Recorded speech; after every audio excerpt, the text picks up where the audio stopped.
Ciphers of Time, Awakening the Legacy. Chapter 1, The Brothers. Dr. Manu stood in front of the lecture hall, his tall frame imposing yet regal. His black hair was neatly styled, his beard trimmed to perfection, and his brown eyes seemed to sparkle with an inner light. The students, eagerly anticipating the talk of a renowned psychologist, sat in rapt attention. They had all heard of Dr. Manu and his research on the effects of truth on human psychology. Some were even lucky enough to have read his articles in prestigious journals. As he began his lecture, Dr. Manu's voice was smooth and rich, captivating the audience with every word. He spoke of how truth, both told and untold, can shape a person's psyche, altering their thoughts and actions. He gave examples from his years of research, citing case studies and experiments that had been conducted. The students sat on the edge of their seats, scribbling notes and nodding along in agreement. Dr. Manu held their attention until the very end when he concluded his lecture with a powerful statement. Truth has the power to heal, but it also has the power to destroy. It is in our hands to use it wisely and to understand its impact on ourselves and those around us. As the class ended, the students gathered around Dr. Manu, eager to ask questions and engage in discussions. He patiently answered each one, leaving a lasting impression on them. As he left the lecture hall, the students couldn't help but feel inspired and enriched by his words. They were certain that Dr. Manu's book would be a masterpiece upon its release.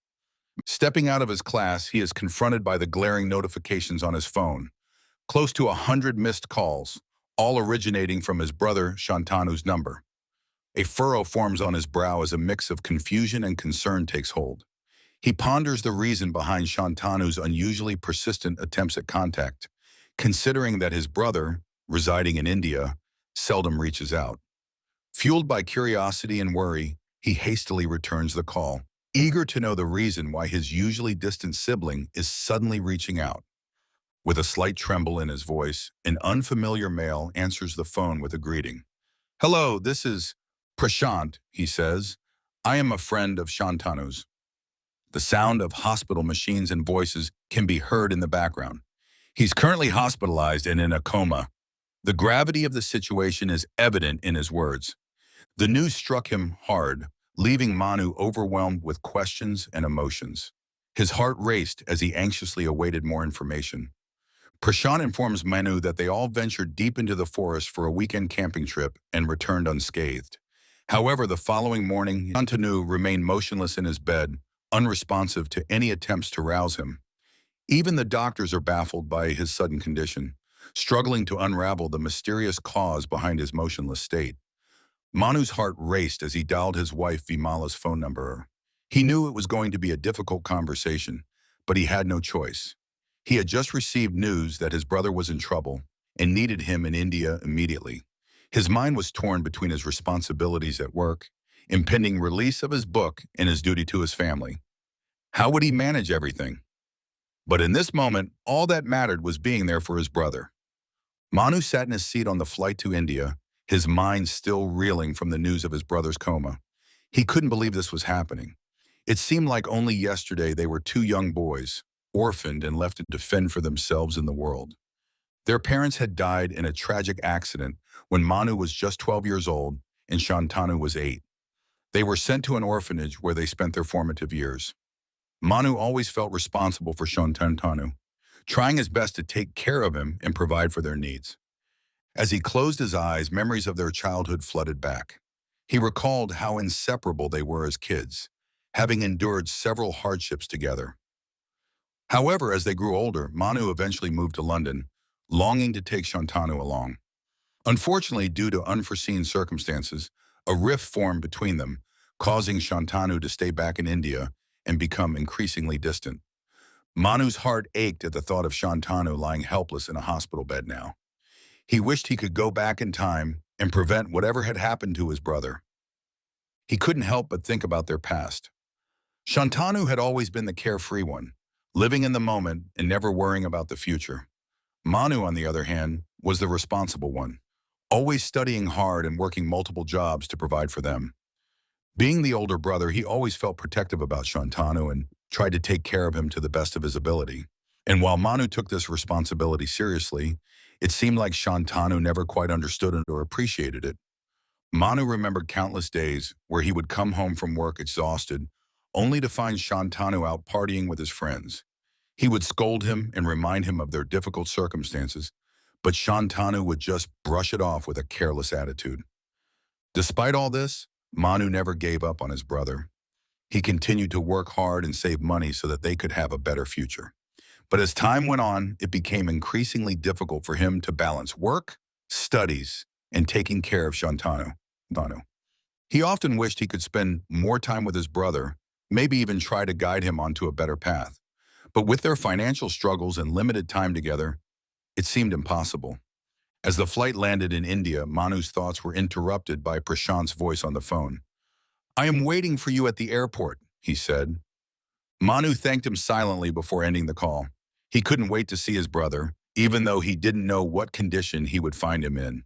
As he walked through the airport, he saw Prashant waiting for him with a somber expression on his face. Without exchanging any words, Prashant took Manu to the hospital where Shantanu was being treated. Walking into Shantanu's room, Manu's heart sank at the sight before him. His usually energetic and lively brother lay still on the hospital bed, surrounded by machines and tubes connected to his body. "Will you ever wake up and argue with me again?" he whispered, his voice breaking the oppressive silence of the room. The door clicked softly and Dr. Nagababu entered, his expression somber, his gait measured. Manu straightened up, searching the doctor's face for a glimmer of hope, a sign, anything positive. But Dr. Nagababu's steady eyes offered no such comfort. "Mr. Manu," he began, his voice calm and even, "we have exhausted all diagnostic avenues at our disposal. MRI, CT scans, blood work, you name it. Unfortunately, Shantanu's condition remains a mystery."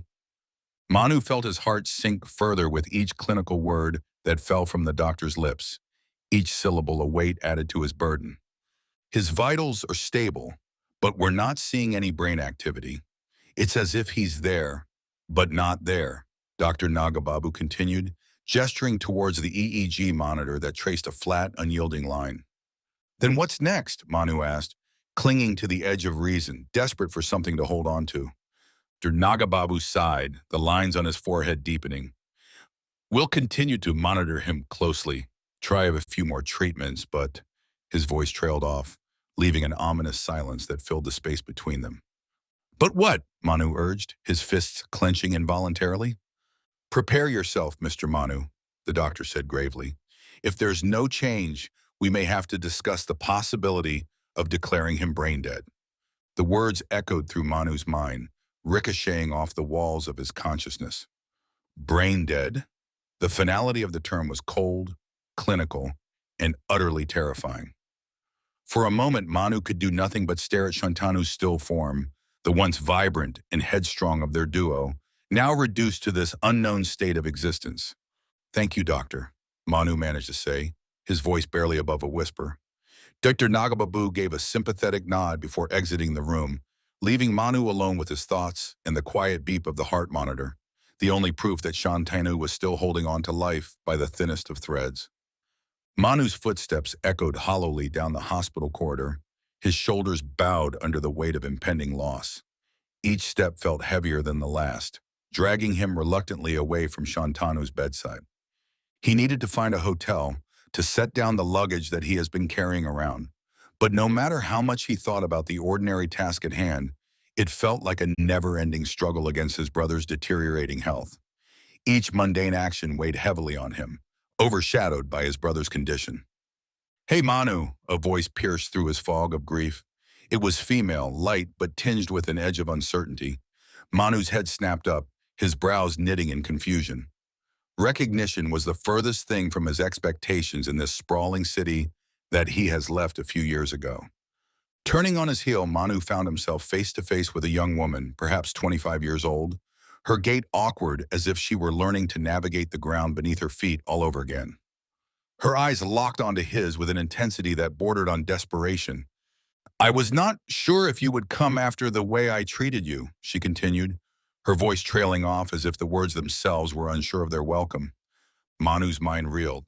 The familiarity with which she addressed him was unsettling. Yet there was no flicker of recognition in the depths of his memory. Who was she? And what did she mean by the way she had treated him? "Who are you?" He wanted to ask, but the words remained stuck in his throat, unspoken, as the lady's expression shifted through a myriad of emotions, hinting at a story left untold.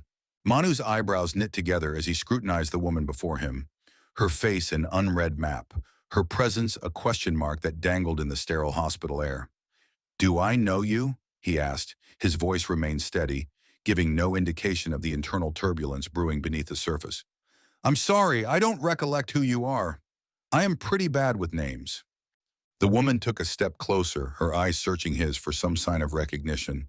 She seemed to wrestle with an invisible burden, her lips parting to release words heavy with meaning. "Okay, please don't freak out, but it is me, Shantanu. I understand this is all overwhelming to you, and it is equally or in fact more overwhelming to me.